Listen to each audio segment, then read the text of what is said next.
PME बस इचलकरंजीत कधी धावणार?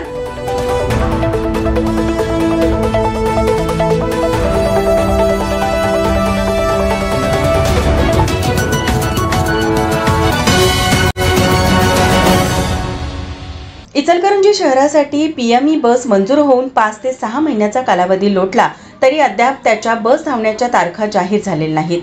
बस स्थानकाच्या उभारणीला गती देण्याबरोबरच बस कधी धावणार याचा कालावधी निश्चित केला पाहिजे, तरच पायाभूत उभारणीला गती मिळेल आणि नागरिकांची सोय होईल।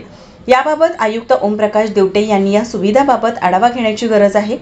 केंद्र सरकारच्या मदतीतून इचलकरंजीत 20 पीएमई बस मंजूर झाल्या आहेत। जानेवारीत महापालिकेकडून या बस दाखल होण्याची शक्यता आहे।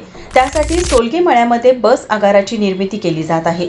बस मंजूर होऊन 6 महिन्याचा कालावधी लोटला तरी अद्याप त्यात फारशी प्रगती झालेली दिसत नाही। वीज वितरण कंपनी, महापालिका आणि संबंधित कंपनी या 3 घटकांकडून आगार निर्मिती आणि तेथील भौतिक सुविधांची उभारणी व बांधणी केली जात आहे। वास्तविक नागरिकांच्या संबंधित काम असल्याने या कामाला गती देण्याची गरज आहे। एकूणच प्रत्यक्ष जागेवरील कामाची गती बघितली तर अद्याप 6 महिने काम पूर्ण होण्याची शक्यता दिसत नाही। जर असेच काम रेंगाळत राहिले तर नागरिकांना सुविधा कशा मिळणार हाही प्रश्न आहे।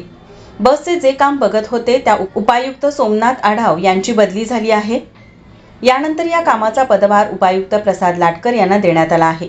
प्रसाद लाटकर यांचा प्रत्येक कामात धडाका असतो। ते काम गतीने करण्यासाठी प्रयत्न करतील, तरीही या कामात आयुक्त ओमप्रकाश देवटे यांनी लक्ष घातले पाहिजे अशी मागणी नागरिकांकडून होत आहे।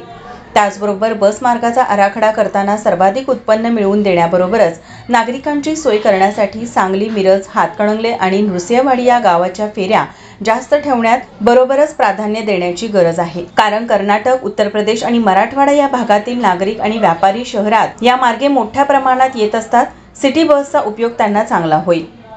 मँचेस्टर टाइम्स करिता रोहन हेरलगेसह कॅमेरामन दिनेश कदम, इचलकरंजी।